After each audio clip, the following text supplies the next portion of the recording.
Ես վստահ եմ, որ ամեն ինչ գալիս է ընկերության ղեկավարությունից, leadership-ից։ Որովհետև օրինակ Apple-ում Steve Jobs-ից հետո առաջի պաշտոնը դա դիզայնի ղեկավարն էր։ Եվ դա շատ բան ասում ընկերության ուղղվածության մասին, որը նույնը չէր օրինակ Microsoft-ում։ Apple-ում էր լավ դիզայն, Microsoft-ը երբեք չի ունեցել լավ դիզայն։ Պրիորիտետների տարբերությունը միանշանակ։ Այս պարագայում դա միանշանակ գալիս է ղեկավարից, որովհետև ղեկավարը պետքա դնի պրիորիտետներ, որովհետև եթե նրա համար բնականաբար չի կարա կոմերցիոն վաճառքների մասը, որովհետև փաստացի դա է բոլորին սնում, բոլոր աշխատավարձները վճարում, բոլոր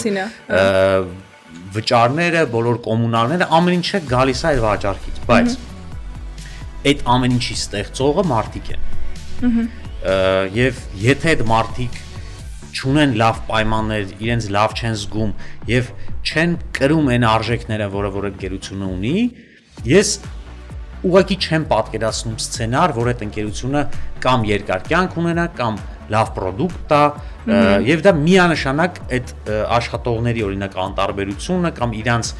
կապ չունենալը ընկերության հետ միանշանակ անդրադառնալու է արդյունքի վրա։